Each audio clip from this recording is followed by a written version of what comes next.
So is Congress truly working for you? I mean, we have Republicans taking recesses, and now we have the Democrats who have went to El Salvador. About 3 or 4 have went to El Salvador. Now we have 3 or 4 more, including Ayanna Pressley, now flying to Louisiana to visit people who they say should be out on the streets. Again, convicted people who should not be here, and so they're wanting due process for illegal immigrants. Now, these are the same people who want due process for illegal immigrants, which is not constitutional, by the way. These are the same people that did not want due process for J6 people. Now, what kind of world are we living in Congress when they support either taking breaks or supporting people who are not here truly legally and who are not citizens? We're going to discuss those stories today. Also, we're going to talk about what Donald Trump's new plan is to hopefully get our birth rate up. It deals with a father and mother in homes and how if they have a child, something good may happen. We'll talk about what, not credit, but money that he wants to help, because he wants to help push the narrative that we need more children. We need people having babies. It's a good thing. We'll talk about that. Also, Russia and Ukraine are coming closer to a deal. J.D. Vance and Donald Trump both bring up the fact that we could see a ceasefire within just days. Now, what's happening and what has changed? Zelensky is literally almost begging to meet with Trump, even at the Pope's funeral. We're going to discuss that story. It is confirmed. FDA has approved ivermectin for COVID 5 years later. Isn't it amazing how all the lies they told about us to now say the FDA has approved that ivermectin is actually a good source of healing for COVID? You can't make this stuff up. Let's dive in today.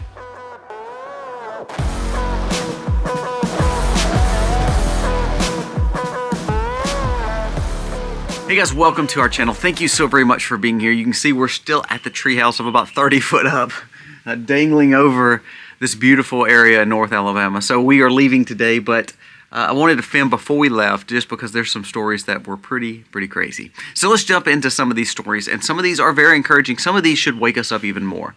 For instance, the thing about Donald Trump wanting to give a tax credit, and not only tax credit, but incentivize a $5,000 payment. He's mulling over giving a $5,000 payment to people who are having children. Now, here's the thing.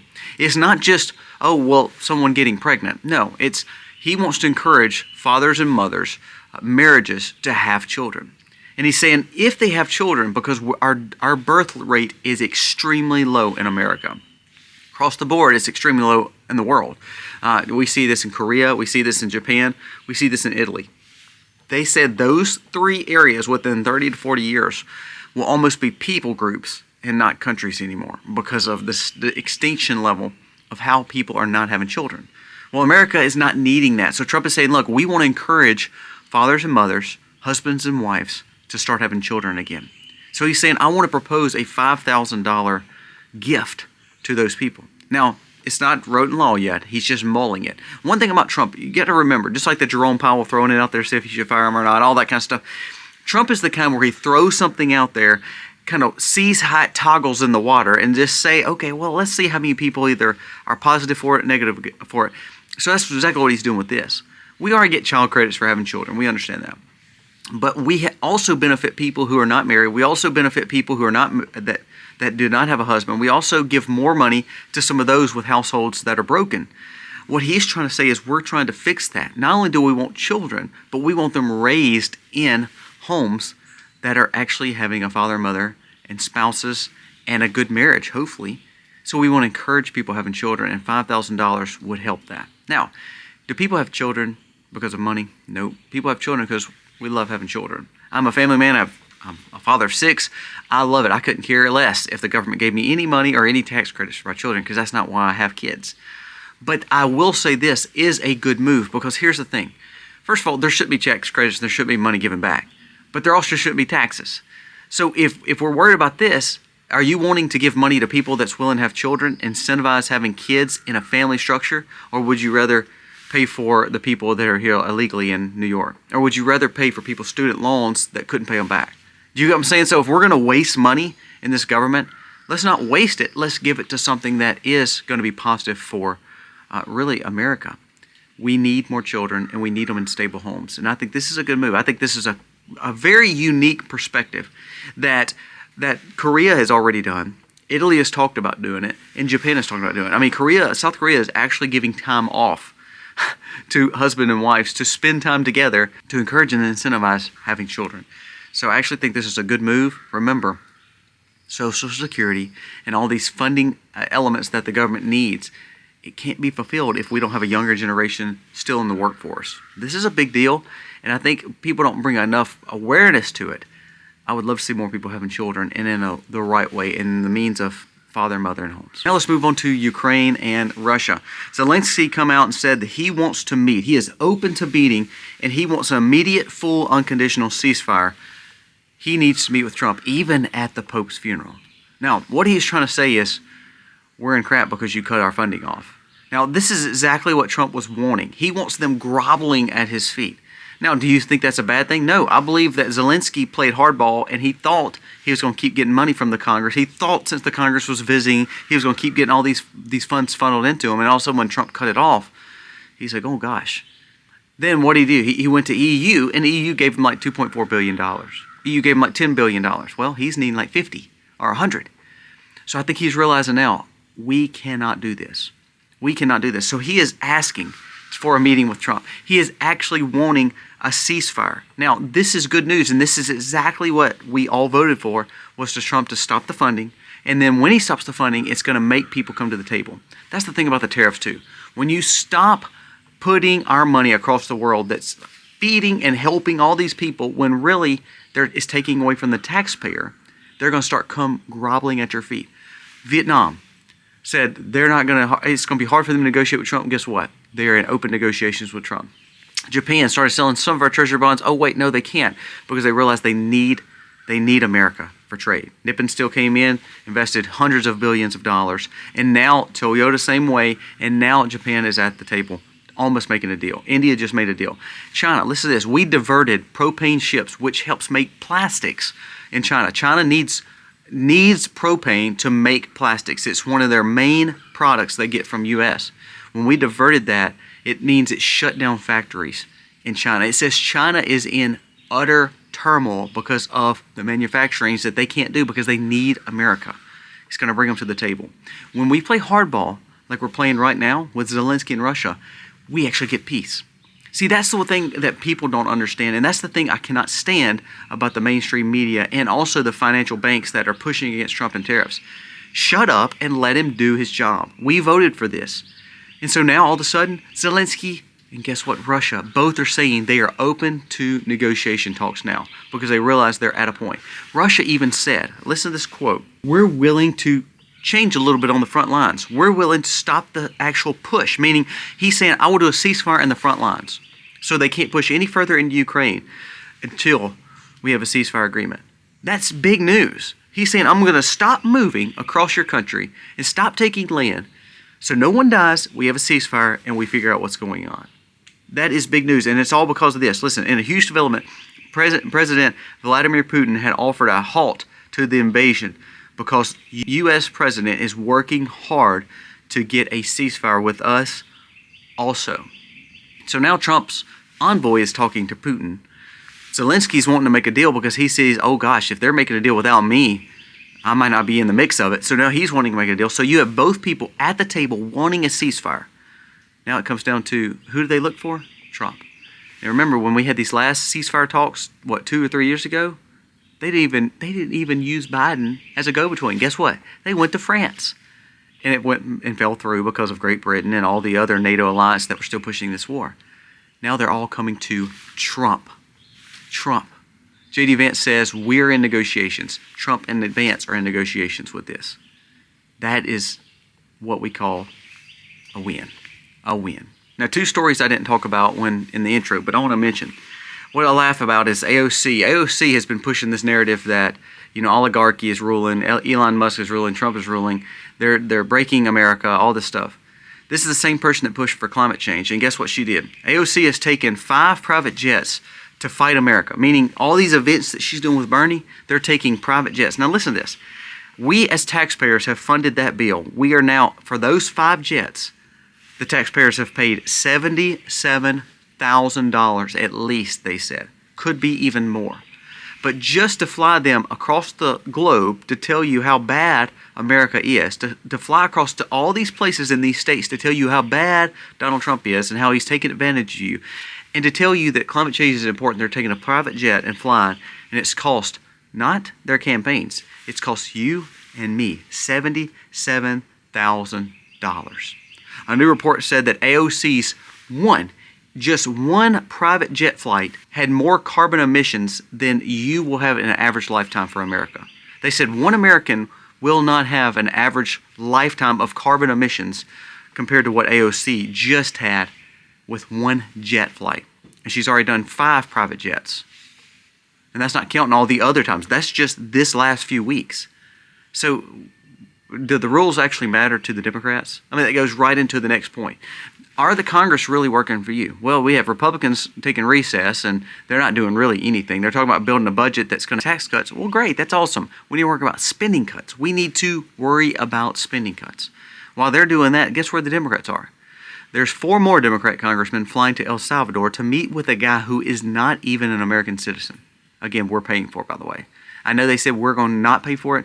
We're paying for it. Because the campaigns, the lobbyists, all that comes back to us. Guess what else? Ayanna Pressley and 2 more Democratic congressmen in the Senate, they all fly down to Louisiana to meet with Mahmoud Khalil and several people that's been held in the ICE detention facility. Now, these people are held there because they are not Americans. They're held there because they're not Americans. And your Democrat congressmen are fighting harder for them. They are literally using private funds, or actually using taxpayer funds, using taxpayer funds to fly in their private time to try to get illegal immigrants back into our country.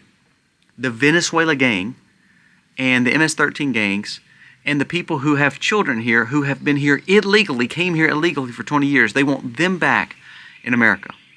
Not contributing to society. Remember the one MS-13 gang member in Venezuela? Guess what? Guess what? Guess what? The one that's held in El Salvador?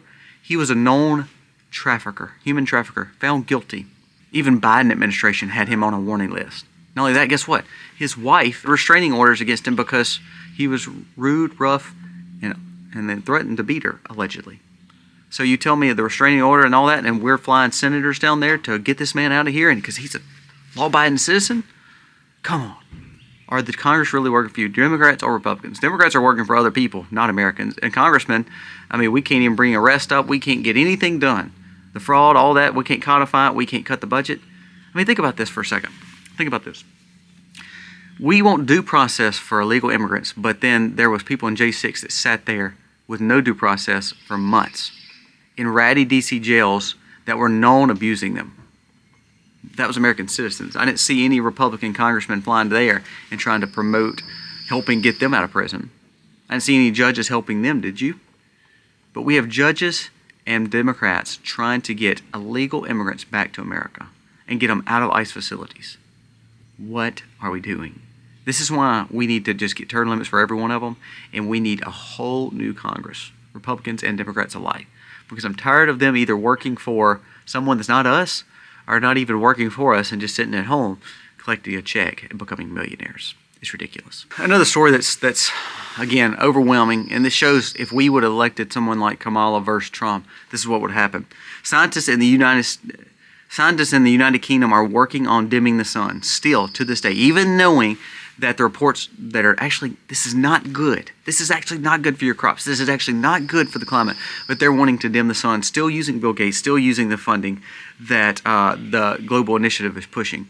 Now, America's not for this, but don't you think anything shooting in our atmosphere is probably not good for America or any other region in the world because we're causing problems in the whole atmosphere? Remember, we only have one atmosphere. So when people say, oh, we got to worry about climate change, do we really? Because there's more smog coming out of India and China than ever before. Okay, so then we say, well, we're going to bomb the sun and cause a dimming effect to the sun because the UK wants it. Well, isn't that going to cause a problem for the rest of the world? I mean, really? It's one atmosphere. So this is the kind of stuff that we have got to stop. This is why we have to have better leadership. And I guess it blows my mind because Canada is going even more left. UK is still going more left. And literally people are, their countries are falling to pieces.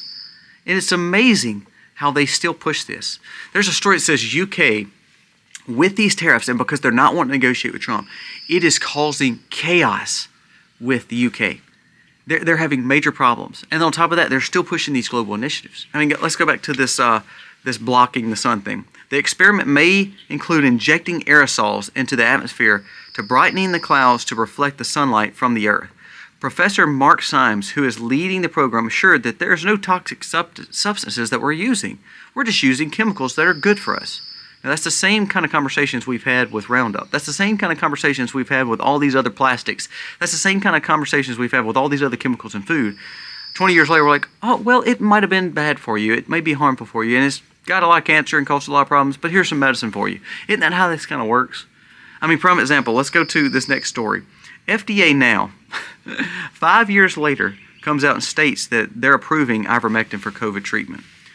5 years later and $5.5 billion later, they realized that experimental injection didn't work, and that ivermectin actually is the best thing for COVID. This is what happens. Narratives are pushed by our government for safety. Look at all these chemicals in FDA. They allowed to happen with these food dyes. All of them realize how bad they are for you. Well, 20 years later, after everybody's had them in their diets, now we realize how bad they are. We see that the atmospheric geoengineering is bad for us, but we still want to push it because we're not putting anything toxic in there. Wait, 20 years later from now, you're going to see how bad it is for us.